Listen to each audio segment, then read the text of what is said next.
Welcome to Such the Reality. I'm Priyanka Parekh and you're watching the Reality Rundown. In today's bulletin, we bring you updates across the nation. Let's have a look.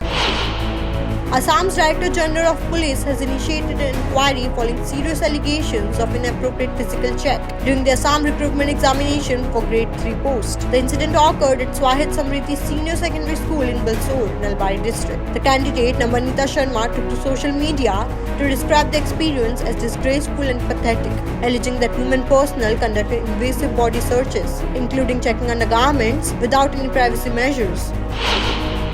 Significant development in the financial fraud case involving Dipankar Baran, the exclusive owner of DP Stockbroking. The investigation has been elevated with the Assistant Commissioner of Police Amit Mahato taking over from Assistant Sub-Inspector Vishal Das. This high-level change comes as Baran, who has been on the run for over a month, remains exclusive. Assamese actor Sumi Bora, along with her husband and brother, were admitted to Assam Medical College around 1:20 am on Sunday after reportedly falling ill. The trio received medical attention late in the night, with doctors administering the necessary treatment for the condition. The three had been under police custody when their health issue arose. After a thorough medical checkup and various tests, they are returned to police custody.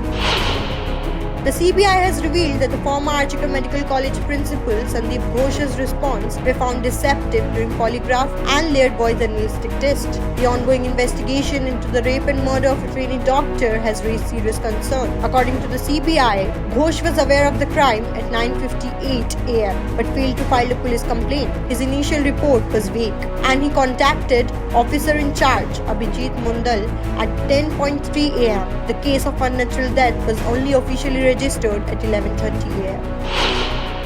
Despite facing setback in 2024 parliamentary elections, the BJP-led government remains committed to advancing its long-standing agenda from Prime Minister Narendra Modi's first term in 2014. The National Democratic Alliance (NDA) is pushing to implement the simultaneous election model during its current term. The BJP is actively seeking support from other political parties, though it faces significant opposition from several parties and leaders, particularly in non-BJP ruled states.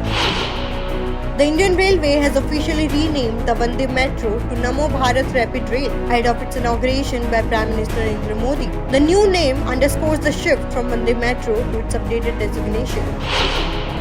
Delhi's Health Minister Saurabh Bhardwaj has put an end to speculations regarding the new Chief Minister of Delhi. He stated that after Chief Minister Arvind Kejriwal's resignation, the name of the next CM will be decided in a meeting of the Legislative Party. Due to Eid holiday on Monday, the announcement will be made on Tuesday. Bhardwaj mentioned that the new CM will be chosen with the support of Legislative Party during the meeting on the first working day. TMC MP Sanket Gokhale alleged that Narendra Modi-led government has increased the cost of manufacturing Vande Bharat sleeper trains by 50% this year, revising the 58,000 crore project. In response, the Minister Railways dismissed Gokhale's claim, urging the Rajya Sabha MP to stop spreading misinformation and fake news. Former US President Donald Trump expressed his gratitude to the US Secret Service and other law enforcement officials after surviving an assassination attempt while golfing at his West Palm Beach course in Florida. FBI has labeled the incident as an attempted assassination. Trump was unharmed in his latest attack, which follows a previous attempt on his life. Amid her ongoing breast cancer treatment, actor Hina Khan has shown remarkable strength and resilience. Hina recently walked the ramp as a bride, radiating confidence and joy. She shared a heartful video on Instagram showcasing her preparation and a runway moment, along with an inspiring message. Thank you. For more such updates, keep watching Such the Reality.